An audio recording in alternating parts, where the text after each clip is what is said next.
Hey, it's Scotch Test Dummies. I'm Scott. Marty. We got Blackpitts, What? Teelings, What? Peated, What? Irish whiskey. What? We're going to test it!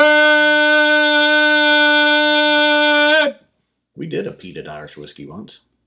Didn't score well.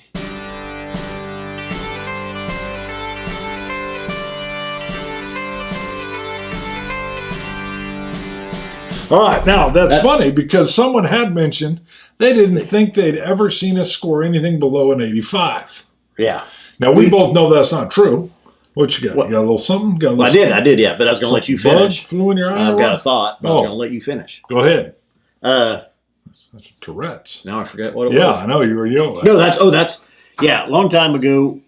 Well, We opened. 85. 85 is a good mark. We taste, we sample, Yes. we review a lot of good whiskeys. Well, we actually have a belief that most whiskey is good. Mm-hmm. I think most whiskey, although everything starts at an 80 for us. Yeah. And I don't know if I've run into too many bad whiskeys, Right. but you had a peated Irish named. I don't want to name it. I They didn't. get to go back and You didn't look like at it. early. I mean, this is probably our first year, second year I of think doing we reviews. should name it. They got to find it. Connemara. Boom. I That's didn't mind it. That's the abbreviation. Right. Connemara. I didn't mind it. Peated Irish whiskey. On a scale, let's just say you gave it a 10. I did. But I it gave wasn't a 10. out of a That was 1 out of out of 100. a 10. I know. Yeah, 10 out of 100. Yeah.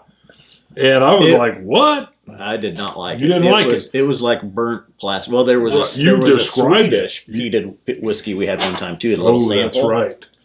I don't remember what that one was called. You was called not good that either. Gouda cheese wrapped in plastic and burnt in a fire. Yeah, that was a great I think it was like description. act like a plastic toy wrapped in Gouda. I said it was like Gouda thrown in a cheese fire. wrapped in plastic thrown in a fire. So anyway, But that was a different whiskey. when I saw this on the shelf, I had to pick it. I was like, ooh, a peated Teeling Yes. Irish whiskey. Yes. I got to see if it's better than I remember the Connemara. Okay. And I got a little concerned because we will sit and film multiple shows. And if we have anything peated, it usually goes near the end because peat can dominate your palate.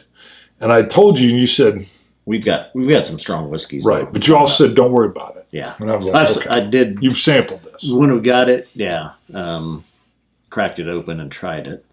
Peated single malt Irish whiskey, so not single pot still Irish whiskey, all 100% malted barley, bourbon and Sauternes cask. Ooh. It's supposed 46% ABV. Sauterne. Sauterne. I heard the S is silent, is what somebody said. Sauterne. Sauterne. It's Not the if the S final is S. silent. Well, it's the final Sauterne. S. It's Sauterne. We call it Sauterne. The S is silent. Sauternes. If it applies Sauternes. to one, it applies to both. What I like is there's a Alternate. phoenix. That's a phoenix there. All right. It's a reborn, it says. So it looks like it's a phoenix rising out of the fire. I love the logo. Black can, rising, silver phoenix. Love it. So I get a fruity, honeyed, maybe a slight hint of smoke or peat in there somewhere. I get a little char. It's almost got a citrus ting to it. A citrus ting and then something else. For 46%, it actually hits the nose pretty nice. A little bit of a burn even on it. Yeah, citrusy, honeyed. Yeah, I see that. I see that. No, I mean, it's a little bit of citrus, more darker almost. Darker fruit. I mean, stone fruits, pears. I give you that. There's a apricot. little smoke twinge in there. Just though. It's not Just a much. hint. It's not much. So it'd be interesting to see what you get or I get on the palate. Mm-hmm. But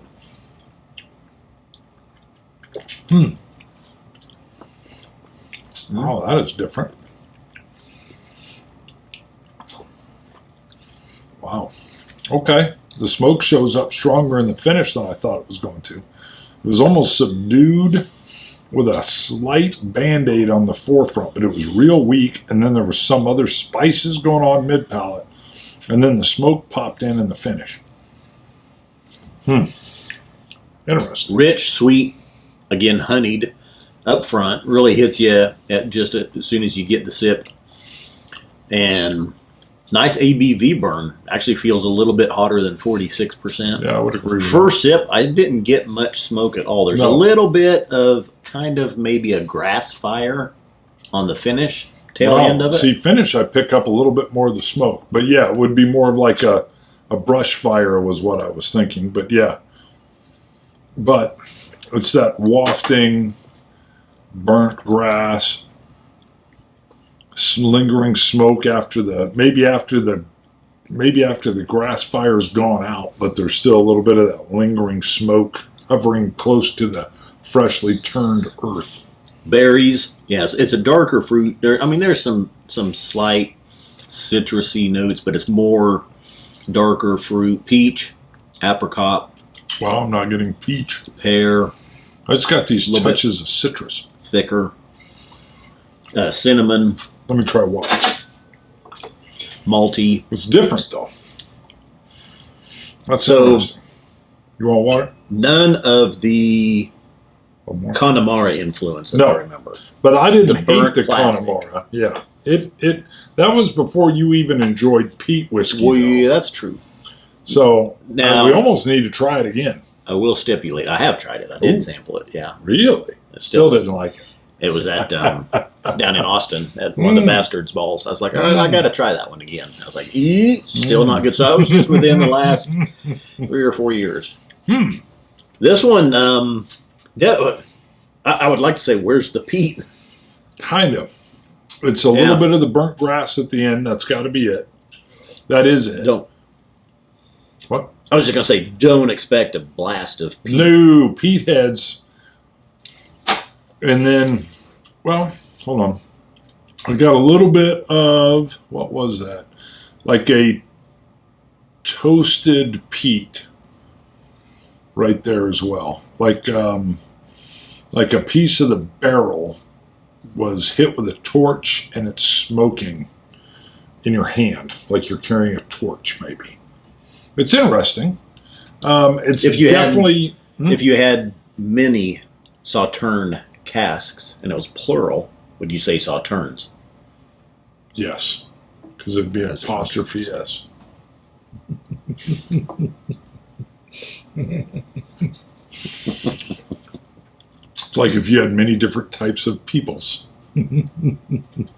Truly unconventional Irish whiskey at its finest, it says on the can. I like the packaging. Yeah, I like the packaging's nice. I'm actually surprised here. I did crack it and try it when I got it. It's actually a little bit better than I even remember from that. I like I think this is 95% bourbon and Sauterne. Okay. 5% peat. Here's my thing though. I like Irish whiskey. I like the triple distillation, pot still. I think Redbreast really does it. Probably one of the, it's very good. It's one of the best. I like Jameson Black Bottle as well. It's a good one. I get a lot of caramel notes on it, and it's a lighter touch. And I'm not sure I'm feeling the Irish character here. I get more of the burnt grass. I think that the peat masks the Irish character. The Redbreast, like you mentioned, though, is single pot still. Right. Jameson, I'm not sure. It could be single pot still. All right. Teeling, I think most Teelings are single malts. Okay. But I like the palate. And non-chill filtered, says it right on the bottle. That's nice. Finish is a little weak. It doesn't hang around a real long time. Some of the smoke aftertaste earthiness lingers a bit, which is I like that from the peat side. My problem is if I was looking to scratch the peat itch, which I always am, I wouldn't lean toward this. I wouldn't say, well, let me go for this one. It's not like it's doing anything magical. Have you heard like people that have an amputation and they're missing an arm? Yes, phantom pains or itches. Right, yes. You've got a third arm somewhere. It's called the peat. That was peated, Yes. and you're looking for it. Well, It's I wasn't itching. sure where you were going with my third arm. I'm not sure where it's at. Yeah, either. you're like, you got a third arm somewhere. Somebody's just gonna slap. Yeah, Like, what was that? yeah. You're like, cacao! How'd you hit me? Well, who knows? What the Who hell knows? was Who that? knows what That was happened? my peat arm. Almost sounded like you were going to say something else for a second. My peat arm. That's good. That is probably my one thing here. I don't think I would reach for this. So could this be something that opens the peat door for a fan? It could. Maybe. An Irish drinker may say, you know what, let me try that, and then go, I like those faint touches of peat, and then they may search it out. Maybe that's where this fits. I'm with you. I love the Phoenix Rising, the black can, but it's not bad. It's not even some of the weirder peat flavors like Band-Aid or Dirty Ashtray. It's actually got just a grass-fired peat. Yeah. And it still lingers around with a little bit of burnt, but I'm not saying I wouldn't reach for it as a peat fan. Maybe it would turn some folks towards the peat. That might be the itch it scratches. Well, I would say so similar to Highland Park peat, very lightly. 5 parts per million, somewhere in there, real low. Don't expect a blast of peat. Overall, okay, so I'm disappointed. Okay. Because I thought I was going to score this one under an 85, but I'm not. I like it. We had a viewer say we never score anything under an 85. We have, but not often. Not often. But yeah, this is another case in point. This is probably for me 86. I just totally got peaches, like a peach. Really? Oh yeah. I have yet to get peaches. Wow. So you're liking this more than an 86. Yeah. I was going 88. That's that 2-point spread. It is. We're always. I had more of a majority peat. of the I time. was a little more peat hopeful. Uh-huh. I was hoping it was going to have this cool, and it's not bad. You've heard everything on it, but 86. It's good. I think it's a nice sauterne influence on this. Man, I can't pick that up at all. Well, I think that's the peaches. That's the apricots. Those little bit more stone, darker fruits rather than just citrusy. Okay. You know, your bourbon casks are just going to kind of bring that citrusy note. Got it. So, Got it. And priced at $75. Yeah. Which is not bad. no, Not good, but not bad. right. You know what I always say, though? You wish it was cheaper. Well, I get an Ardbeg 10 for $55. It would scratch the peat itch. Where did I just see? Somewhere on social media, somebody was bagging on our Big Ten. No, you how know bad what? How No. bad it was. Well, what did they drink? Tea? I don't know. It was just They something. probably It was drank about, tea. It was They're strictly about Ard Big Ten. I was like, oh my god, I need to show this to Bart. Yeah, I'd But I rage. forget. I think it I'd was rage on them. probably on Instagram. You I'm out not of your really on mind. too You much else. crazy. Yeah. You crazy. All right, But they gotta know it's what the worth. No, Ard I Big think 10 it's is. worth it. I like it. I think the Sauterne This little thing influence here. here is very nice, and yeah, I think it's a buy. Got it. And I'm disappointed because I thought I was going to be able to score one lower than 85. I'm not And I'm not. disappointed at all. It's just slightly above. Go to ScotchTestDummies.com. You can pick up coins, dropper sets, glasses, hats, shirts. Little Not thing that there, hat or none that of this, shirt. not that hat, but this coin. Help support the show. It coin keeps like the this. lights on. You can also go to Patreon. Once you go to Patreon, look up Scotch Test Dummies. You can support for as little as $1 a show, $1 a month. You can scale that figure up wherever you would like it. Scotch it. You Scotch gods. Cilantro. Dummies.